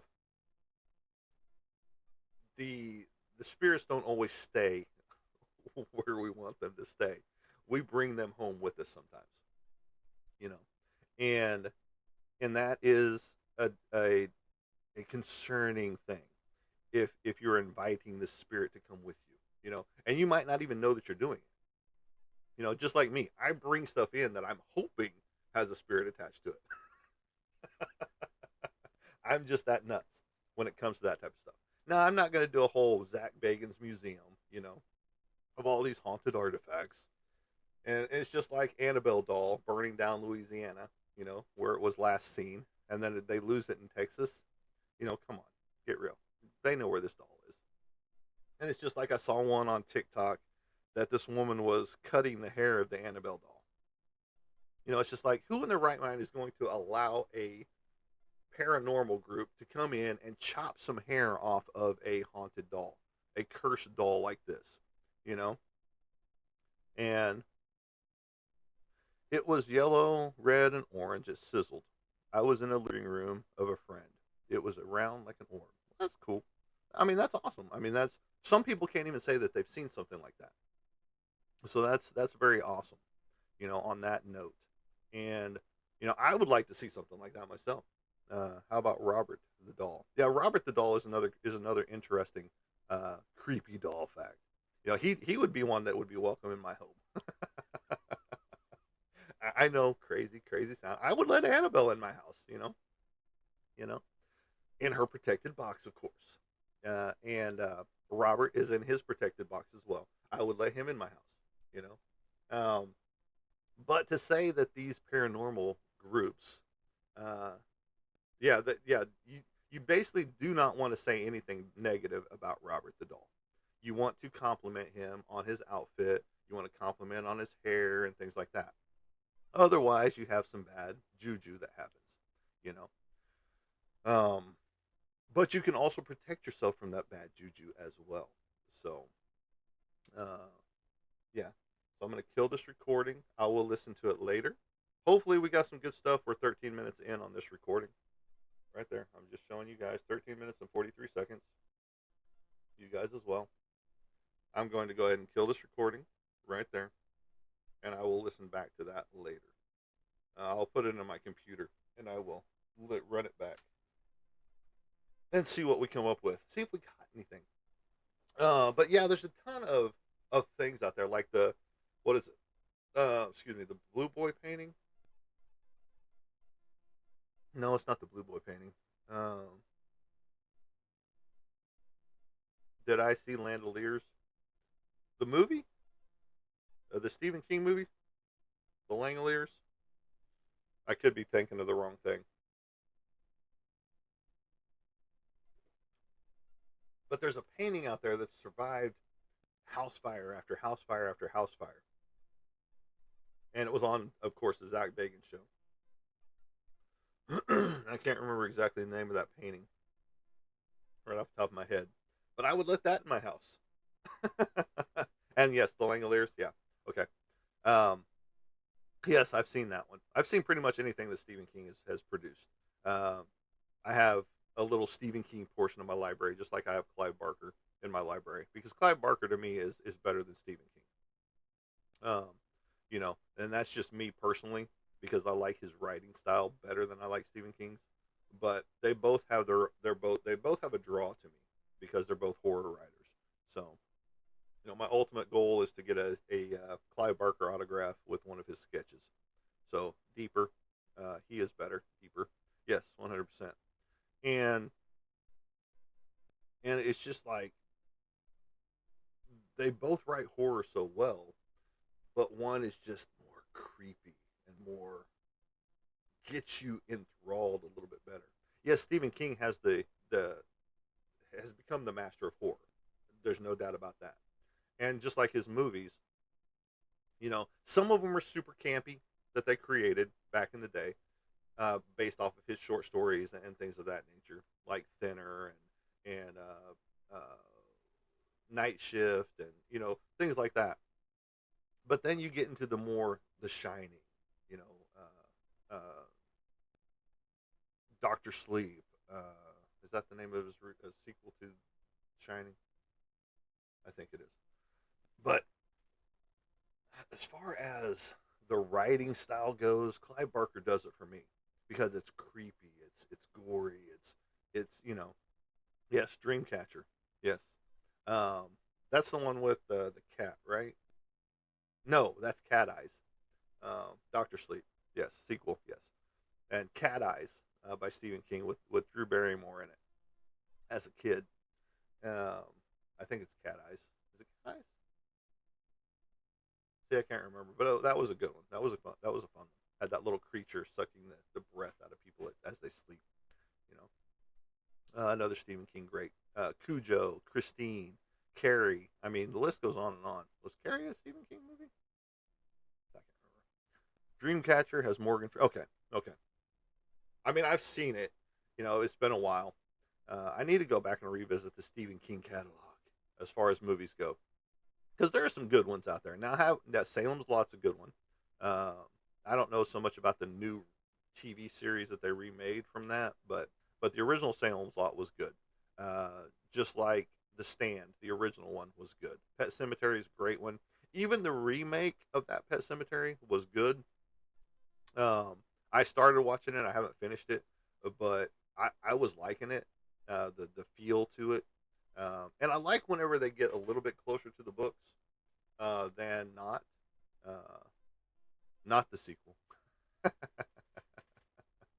Yes, not the sequel. Um, and I like when they do get closer to the books than the original film was made sometimes. But I do love the originals better than some of the remakes that they do. So Fred was awesome in Pet Cemetery. Yes, 100%. And you know, and not quite Pet Cemetery S, but this is my shirt. You guys can order it if you want one. Just like I said, Casey, since you're back on the show, these are some of my other shirts that I'm going to be having made up. If you're interested in any of these, let me know. Chester Bennington is up next if I can pull him out of here. Dexter, I'm going to have a shirt of pretty soon as well. But then the Joker shirt right here is very awesome, very comfortable, and a very sweet shirt. As Atticus put on there, it's badass, you know. So there you go. How do you feel about the made-for-TV version of The Shining? Is there one? This is the first I'm hearing about it, to be honest. So I don't know. It's just like the Salem's Lot, the TV series that they did on Salem's Lot. Completely different than the movie, obviously, but they tried to keep it in the same vein with it. So Casey's going to be right back. Cool. But I don't know. I don't know how I feel about that because you take Jack Nicholson and Shelley Long out of it, or Shelley Duvall, and does it have the same feel? You know, does it have the true feeling that it had with those two characters in there plus the kid? You know, um, but I mean, I guess it could do well. I don't know. It's just something I have to wait and see because there's a lot of TV shows that I don't give a shot and then watch years later. It's like, well, why didn't I give this a shot back then? You know. because this is a horror based movie, but how much horror is there going to really be in it, building up to the whole thing, the whole climax of the movie where he freezes in the labyrinth, you because it, is it all character buildup, showing how he became a writer, why he became a writer, those type things. I mean, it could be a very interesting TV show, but how dry is it going to be? I mean, are we going to have the horror elements throughout the whole series, like American Horror Story stuff, or are we going to just be like, oh, this is character build up? We're not really going to do a whole lot of horror stuff in here, those type things. So it's just like one of those things where I would just have to see it, have to see the first series or first season, and be like, okay, this is good, this is bad. My wife said it follows the book pretty close. Okay, cool. Okay. See, now that is honest review from your wife saying that it follows the story. It's a movie. Oh, okay. So it's a made for TV movie. Is that what it is? Which I'm okay with those, unless it's on the Hallmark channel, and then I can't stand that shit. So sorry, I'm not a Hallmark kind of guy. Now, okay, cool. That's cool. And that would be like The Stand, or um what was the other one that Stephen King did for a TV movie? I mean, Salem's Lot was the same way.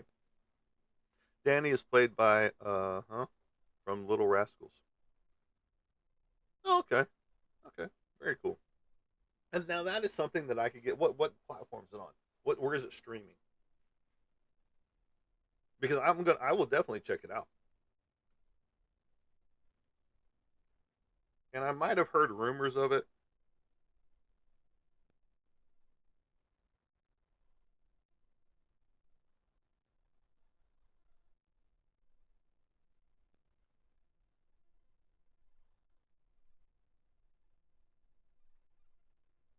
but I never followed up on it. And I'm just writing down my notes to go revisit these movies and go check this out and go check this out. It's on DVD. I don't know if it's streaming. I'll have to let you know. I only know about it because mother-in-law has it on DVD. Okay, that's cool. I'm sure it's out there on a streaming channel, and I'll find it. Uh, in fact, I could probably look it up right now, and I can tell everybody in the world that wants to go watch it.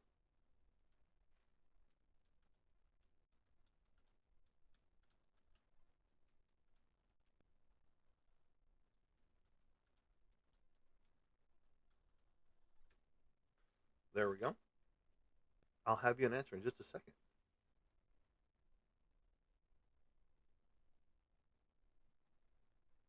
Bum bum bum. It's going slower than Christmas. Of course it is. I will sing to you while we do this. Amazon Prime. Oh, that's an old series. I didn't realize it was that old. A 1997 TV miniseries adapted of The Shining is currently available for purchase or rent on platforms like Amazon Prime. While streaming options may vary, it's generally not available on major streaming services like Netflix or Hulu for free. So purchase or rent, 1997 miniseries. Yeah, I didn't realize it was that old. So yeah, I've obviously heard of it, but I didn't do anything about it. While the 1980s film is available on streaming services like Max and Hulu, with a Max add-on, in 1997 miniseries is not. You can also find the miniseries on DVD and Blu-ray, of course, like you said, DVD right there. But it's on platforms like Amazon Prime and Apple Video, and on Fandango. Okay, I've got Fandango, so I can find that. But yeah, no, that'll be a cool one to watch. Uh, just to get the feel of it, because with suggestions and honest reviews like that, that's what I like to see. Because you get so many mixed reviews out there on horror movies that come out from everybody. Oh, I loved it. Oh, I hated it. Oh, it made people run out of the theater. Well, why did it make people? Why am I going to run out of a theater whenever I just spent $45 just to get in here? You know, unless I went to the matinee, then I spent $25. You and that's a catchy name, Tat Creative. Yes. um, And so, you know, all these things. Now, we went and saw Paranormal Activity as a military group at the theater when it first came out. We wanted to go see a movie. That's the movie we chose, and we had a group of um, people in front of us that are what my race is now, redheads, because we've been, picked on and demeaned and held down and things like that. So that I'm not going to say the race in front of me, but because I I love those people too. And but let's just say they were in front of us, okay? And at the end scene where the chick basically destroys her husband and starts crawling towards the camera, and then all of a sudden that skeleton face flashes at you from her face. Well, that entire group of people basically jumped the seat towards us, screaming, and we're sitting there laughing this whole time. We were basically making fun of this whole movie, the Paranormal Activity, from start to finish. Whereas everybody else is jump scaring and all this stuff, we're just back there hoo hawing because it's hilarious. And then that whole scene, and then that scene where it's jump scare, that skeletal face from her face as she gets really close to the camera, and then they all jump over their seat basically almost into our laps, and we're dying laughing at even worse at that point in time. You know, so a lot of things just don't freak me out when it comes to horror movies. That's why I say I haven't found one that I won't watch a second time, a third time, a fifth time, an 18th time. And I saw The Exorcist. The Exorcist was a great movie. In fact, I've got Linda Blair autograph in my kitchen right now, on my dining room section, where she's floating as Reagan above the bed, with the priest at the end. You know, that was one of my loot crates from uh, the horror box collection that I did. Crowd reaction was bad. I'm sure it was back then. Now, when did you see that? Did you see it in its original form back in the 70s? Because a lot of people didn't really care about that movie back then. It became a cult classic after the 70s, like in the 80s and on. So Tatica says similar story for Way I Hold Sinister so dear. LOL. Best horror movie I've seen in theaters. Early, yes. Okay, yeah. It honestly it came out to a bad review as far as The Exorcist goes. Now, Sinister, that's a different era in movies, and it's got its own creep factor to it. Even the movie poster had its creep factor to it with the eyes blacked out of the kids and that little line being drawn by that person, by that spirit as it's drawing it out. So you were a kid, so yeah, but no. What I heard about that, and I wasn't. I mean, I was alive when it came out. I think, pretty sure it was when The Exorcist came out. But um,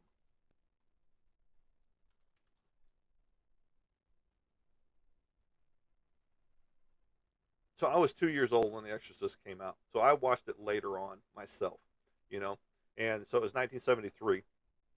77 was the part two, and then so on and so forth with the Exorcist movies. So I was 2 years old when The Exorcist came out, so I did not see it that early. I was probably 6 or 7 whenever I saw it, and that was probably because my parents had HBO. So and and so I saw it on HBO, watched the whole thing, enthralled in it, loved it, you know, and and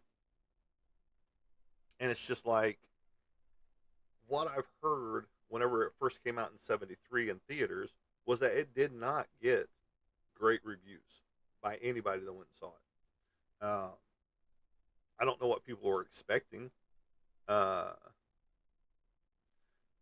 she was inspiring to so much more. Yeah, 100%. I mean, and there was a recent movie that she was in not too long ago.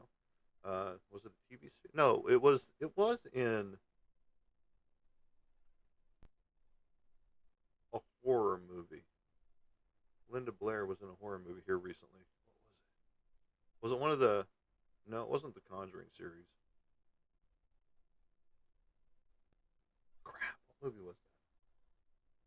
I mean, I just watched it like probably a couple months ago. The girlfriend and I. But yeah, I can't remember. But she was in a horror movie here recently, and I think it was a horror movie. Could be wrong, but no, it that did not come out to great reviews. 100%, and it's sad that it didn't because it's a great film, a cult classic of today, you know, and so many people rave about it now more so than when it came out in 1973 because a lot of people were into that campy sci-fi horror that was coming out around that time. And, you know, from previous to that to this, you know, so much was made after wording because of it. Yeah, it's just like the Poltergeist movies. The tragic endings of the cast from that were in the original Poltergeist, you know, was the film cursed? Just like Exorcist, was that film cursed? Because there were some strange things that happened in that movie to the cast as well, you know, and so you always wonder what doors you're opening, you know, and if you are getting into paranormal stuff, witchcraft, Satanism, you know, different things like that, be careful. Always close the door. If you're using a Ouija board, close the door, say goodbye. Don't leave it open. Just some advice, you know, because you've already opened that door and opened up whatever is in your object to your home or wherever environment you are, cemetery, you know, whatever. And yeah, bad energies can happen anywhere, but you just have to know how to close those doors when it comes to um, the whole realm of the paranormal. You know, burn a candle with proper intention. Well, yeah. Plus, you can sage your house. You can put salt at your doors, your windows. So after you have blessed your house to get the spirit outside your house, yes, smudge and sage. But you always want to make sure you close up every window but one. That way, you're pushing the spirit out that window or the door. And then once you feel like the spirit is out of your house, out of your realm, put salt around your doors, put salt around your windows, smudge your windows and doors, and then close those windows. That way, that spirit cannot re-enter in. You know, but yeah, the, so many people, you know, delve into this stuff, but don't truly know how to handle it because oh well, this should be fun. Oh, this will be a fun little thing to do. Let's do a séance. Let's open up a Ouija board and just leave it and go about our business. You know, those type things. And well, you just did some bad juju. You know, like you said, and and if you don't close those portals, you just left them open for whatever to come in. You know, and so you know, I have a Ouija board here in the house. I actually have two. We have not used them here in the house. We've got a miniature one that we picked up at a shop downtown on Garrison, and then we have another one that we got from her sister that they used as a kid at a cemetery, and I say kid, they were teens, and I got to get things going for today. Great talking with you. You too, brother, and you have a good one too. My show's about to end anyway. I'll be shutting it off here in a little bit. The pigs and stuff are starting to wake up. And inside the house, yes, I have my little pigs inside the house. Well, one's not little. She's 150 pounds. She was supposed to stay small, but she didn't. The other one is a true mini pig with a pot belly. So you have a great day and go do some great tattoos, my friend. As you always do. Me too. I'm out. Good day. You all have a great day. I'm about to end it myself, like I said. I'm going to give it another 2.5 minutes. But today has been all about horror or ordering my shirts right here. This is one that I painted. This shirt is not painted. This is from a painting that I did, and you can get it. You can order it from me. You can hit me up on my DMs if you're interested. We also have Chester Bennington shirts available right there. We have the American Horror shirts available right there, based off the American Gothic painting. But this has Frankenstein and Bride of Frankenstein, so get it now. And then my Bad Habit series my naughty nuns, if you will. This one I'm going to be sporting pretty soon. I love this shirt. I love the painting too. It's got some golds and things like that in it, and it glows under black light and things of that nature. So I'm looking forward to getting that shirt in. I'm looking forward to getting all these shirts in. You know, I will have some Dexter shirts available. Probably going to my horror themed shirts as well, from the paintings and stuff that I've done and pictures that I've drawn up. But I'm looking forward to those to come in for new product to be introduced into 2026 when I go to my comic book conventions at that point in time. So, but another 30 seconds and we'll be out. That'll put us at a 2 hour show, which is very unusual. We usually go about an hour and 20, an hour and 10, sometimes just an hour. But here we are, 2 hours on horror, which is awesome. And that's what today's theme has been, Friday the 13th. All horror, all the time. We like horror around these parts. So, but don't forget, you can get your shirts from me right here. Bum, bum, bum. Right there. All that goody good stuff.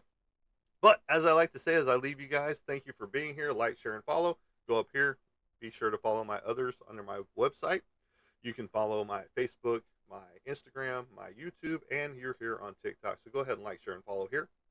But as I like to say, as I leave you guys, we will catch you on the flip side. Have a good day, everybody.